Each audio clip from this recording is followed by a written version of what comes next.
Oh, what's up, guys?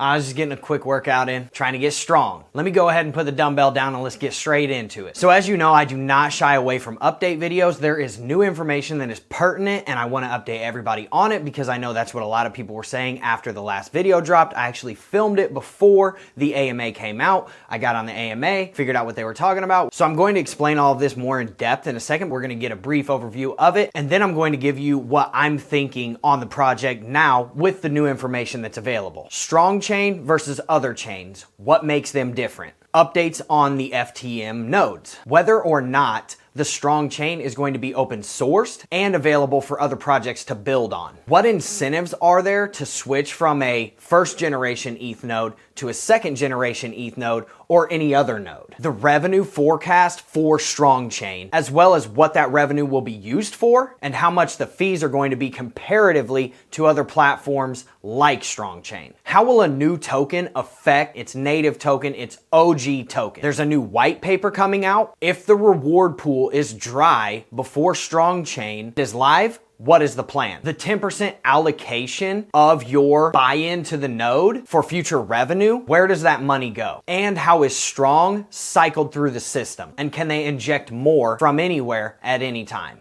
I will be dropping a hint at a couple of new revenue streams that they've got coming out, and they came right from the horse's mouth, David Moss himself. What other projects are interested in joining Strong Chain? Where can you see your RPC endpoint of your node? Is there a sustainability mechanism to stop whale sell-offs? What is causing the claiming issues for rewards right now? Is there any indication that the pay for pending rewards option will be available for Polygon nodes anytime soon? Will there be an early adopters option for the new token? Can you get in early since you're already a strong holder?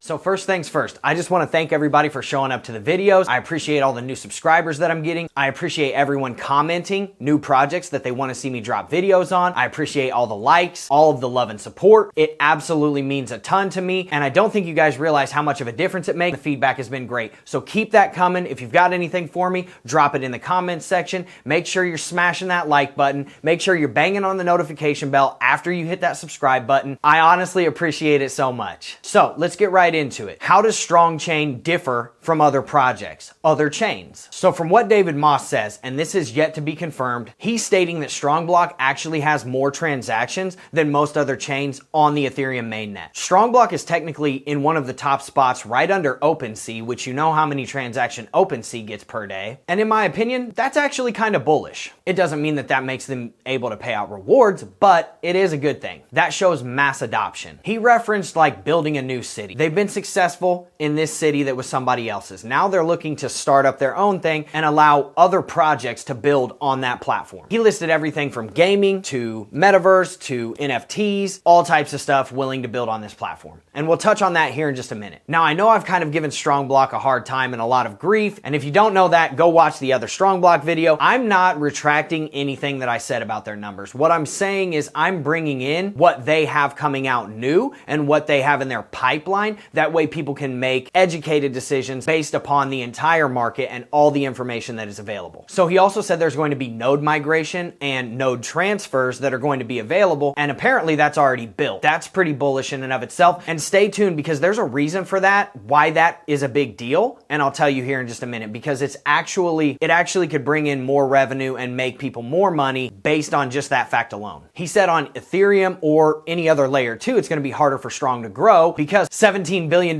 per transaction fees on ETH, we know that the fees will get so astronomical that it won't make sense. The more a network is used, the more the fees cost because so many projects are on Ethereum that they're all competing to get their transactions approved and stored. With a new chain, that is null and void and it brings in new revenues for other things to happen. With a big community, you can build these types of networks and Strong does have a pretty big community. So honestly, I do think that is like semi-bullish. Here's my question though. Who or what projects are you looking to bring in? Do they have any in the pipeline? Once that's up and running, do you still keep the nodes on the other networks? Or do you migrate all of them over to Strong Chain, right? Because we know they're not getting revenue from Polygon, Matic. So what's the point of keeping the nodes there hosting networks for free? So here's the update on the FTM nodes. FTM is up and running. They have not deployed it yet. The reason why they have not deployed it is because FTM is such a large network. In his words, Ethereum has about 1 terabyte of data to catch up to all of the transactions. He's saying that FTM has 2.5 times that. That's astronomical. So as we can all probably infer, it's harder to build that out. So they're trying to build it for growth. My question is, why continue to help them if they're not going to help you? That's all I'm saying.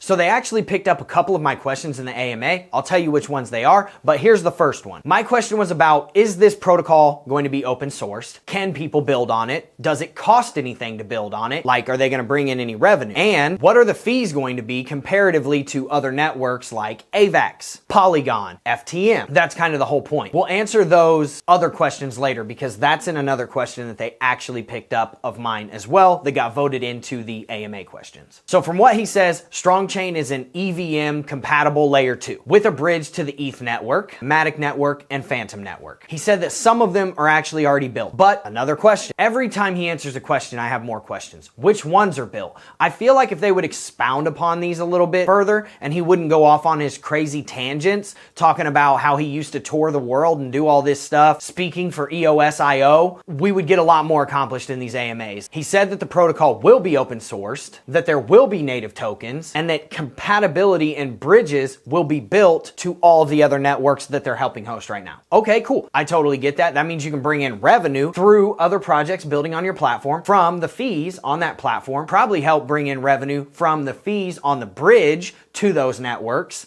That's great. Does it substantiate the 385% ROI on your nodes every year? I don't necessarily think so, but it's a step in the right direction. So they're also looking to have apps on Strong Chain. So what that means is that brings in more revenue because whenever people use the apps, whenever other projects use the apps, it pumps that coin, it pumps that fee, and that fee gets distributed back out to the token holders. And they're trying to make validator nodes more accessible and more profitable. Even though you have a validator node, doesn't necessarily mean it was easy to get because it takes a lot of coins to get them most of the time, and it doesn't necessarily mean that it's super profitable for you. They're not really that profitable because usually it's a pool of people that are pooling all of their coins to make that validator node possible. And then you get like 2%. The next thing they asked was, what incentive is there to go from an ETH node to the 2.0 node? He said there will be a new token incentive. So basically he's hinting at, we're going to bring in a new token. I don't know if this helps. He's saying it's going to help for liquidity, and I'm still skeptical about that. Period. I think it dilutes the market cap. I think it dilutes the price. Maybe pumps Strong a little bit because it's more scarce. Hopefully that new token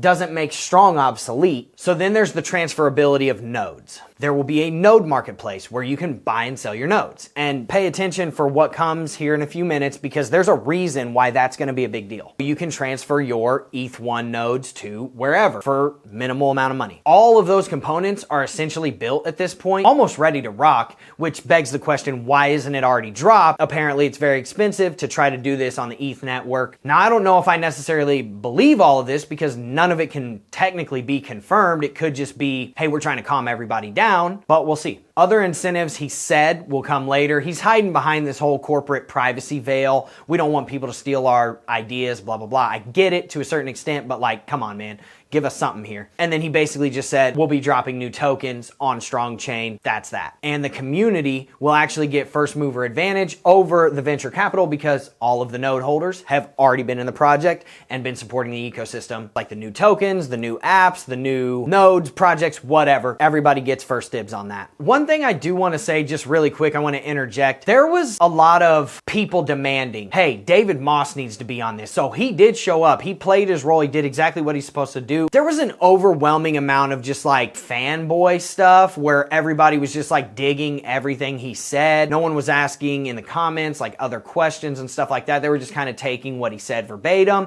And I get it. You can't really ask the question and get it answered because there's a set amount of time and questions in the AMA, but still everybody was just kind of like, yeah, David. And I was just like, I don't know if that's good because I feel like he knew that that was going to happen too. So that's why he showed up to calm everybody down because the market's in turmoil and the DeFi space is burning. It is a dumpster fire. The next thing that they touched on was actually my question, and it was the revenue forecast for StrongChain, how that revenue was going to be distributed, and the fees that that was going to bring in or cost comparatively to other networks that are doing well, that are successful. Now, he went back and said we have more transaction than most people. Okay, cool, heard it. He said there's going to be revenue from that, just taking their amount of transactions and transferring over to StrongChain. I get that, but there's a lot more revenue that comes in off of ETH than there is AVAX because it costs a lot more and there's more things on the ETH platform. He said you'll also be able to participate in nodes and validators on StrongChain. So that's great. And apparently the validators are supposed to be rewarded better than the other chains because it's their own chain. There's not as much of a risk of impermanent loss. Now, there is a risk of impermanent loss with Strong. I just want that to be clear. Impermanent loss means you locked up your tokens and you're basically a slave to the protocol now, the rewards.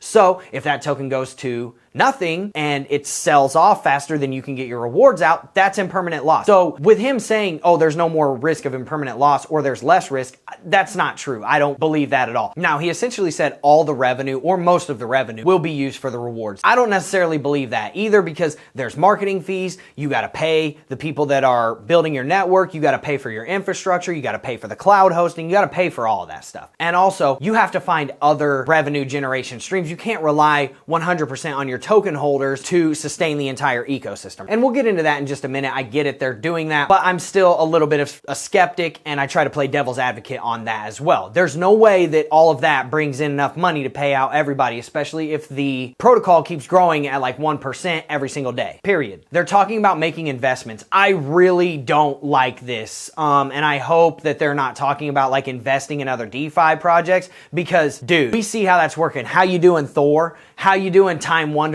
If they're going to invest in other DeFi protocols, that's an absolute red flag. It makes no sense for them to say, okay, we're going to diversify, we're going to invest in stuff in a market that is an absolute dumpster fire, that's a cash grab, that's rug pull city, right? Full of degens that call themselves degens and wear it as a badge of honor. And I really hope that they're not like asking people to vote like all these other ones like Thor and Phoenix. Oh, vote on what we put our money into. Please, for the love of God, do not do that. Taking your essentially investors' money and putting it into other projects like yours, man, that's not diversification at all. Expound on what the investments are. That's a huge, critical, integral question. I gotta know that. There will be a marketplace, more people hosting NFTs.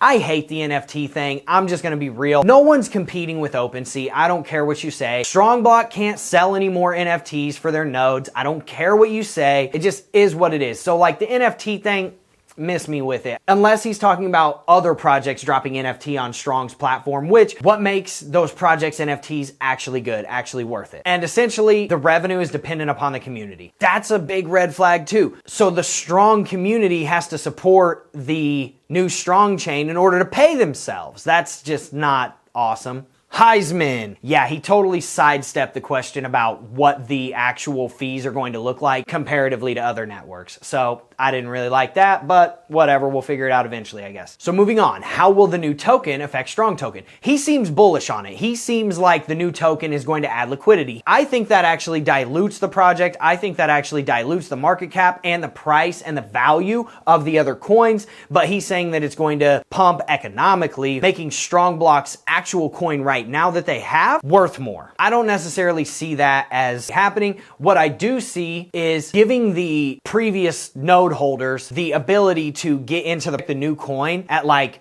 whitelist prices and then letting it pump. I do think that that makes people money, absolutely. But does it make Strong stronger, right?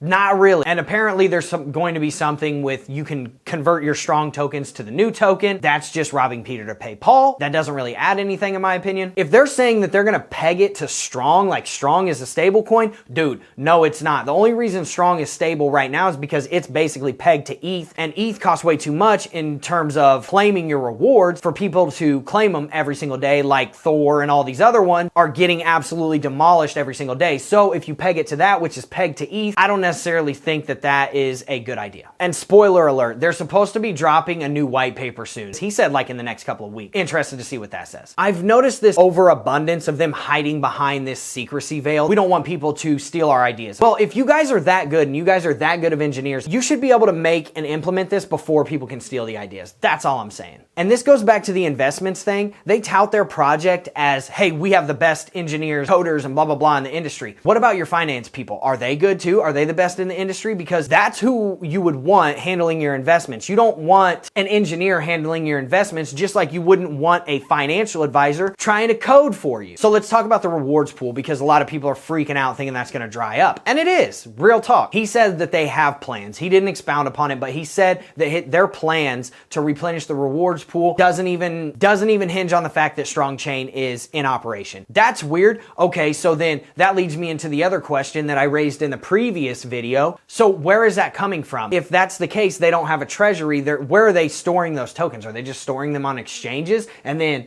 transferring them into the wallets as needed? He said that there's a bunch of locked up tokens that are going to be able to fund this. Why are they locked up? Where are they locked up? That sounds weird to me. That leads into the next question. The 10% allocation for future investments, where does that go? What does it fund? He said that it's recycled into the rewards pools. And then it also goes on to exchanges for liquidity. Some goes to marketing like DAO Maker, and they like to get paid in Strong. So essentially that answers my previous question. So all of this is on exchanges for liquidity, then you're just basically taking them off of the exchanges where people would be able to buy them from, and then putting them into the rewards pool, paying the people out with those, and then the same people are either going to host a new node, which sell order, or they're going to dump them back on the same exchange. So it's just like a cycle, and I get that, and it makes sense. Another spoiler alert, his reasoning for the reserve was for other exchanges, and he caught himself, he started shushing himself, but is that a hint at a likely Binance listing and partnership? I don't know. You make the determination yourself. Now, let's get into the hint that I was talking about dropping earlier at a new revenue stream, right? And again, he was kind of like shushing himself on this, but I actually really did. I was impressed